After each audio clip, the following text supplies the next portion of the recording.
Make it 13. First and foremost, please enjoy your lunch. I spent a lifetime talking to people while they eat. As a restaurateur and someone that's in the service business, that's literally helped create 40,000 jobs, I'm here today to really interview for your new congressional representative in the U.S. Congress. Let me tell you a little bit about my background, and then I want to talk to you about what I plan to do when I become the congressman from Congressional District 6. I grew up in Brevard County, a few miles south of here on the Intercoastal Waterway. My parents, my dad was orphaned when he was 8. My mom comes from the central part of South Carolina. They brought the family to Rockledge, Florida, when my dad took a job with NASA back in 1963. When I got here, I made some new friends, and they all had these little shirts with crocodiles on them, and I wanted one. And I went to my dad and said, "How about it, Dad?" And he said, "Good luck." So I went across the street and got my first job. I was 13 years old, washing dishes in a restaurant.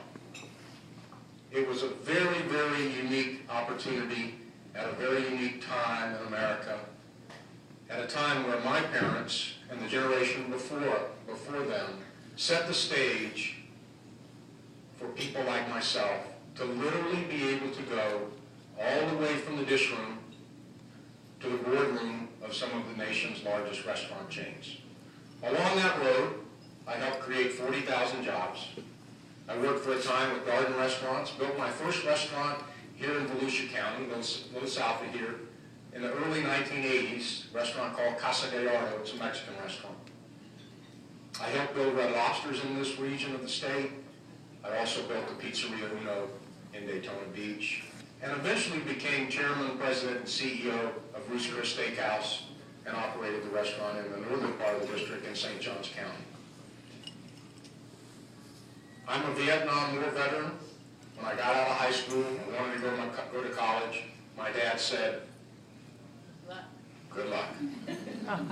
I joined the United States Air Force, thought I'd see the world. They sent me to McCoy Air Force Base in Orlando, Florida, exactly 35 miles from my hometown.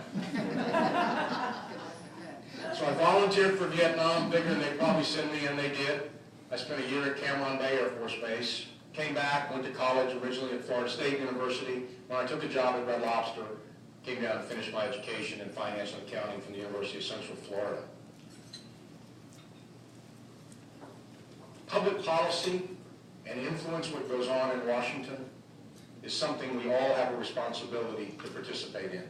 Many of us, the only opportunity we have is to make sure we vote and send people to Washington that can truly be representative of our interests. I had a very unique opportunity because at a very young age I became president of a company, and I got involved in public policy through the work with the National Restaurant Association. That's where I first met Herman Cain over 20 years ago. Herman was running Godfather's Pizza. I was running Pizzeria Uno. I met better pizza than Herman did. And quite honestly, Herman was a better speaker at that time than I was.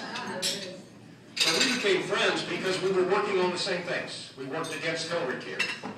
We worked against a very unfair immigration policy.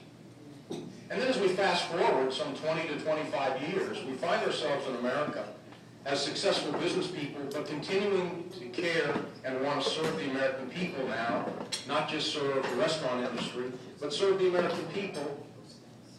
And it's ironic that so many of the subjects that we talk about today, so many of the concerns that we have, are the same concerns that we worked on for literally decades, sitting on the other side of the table.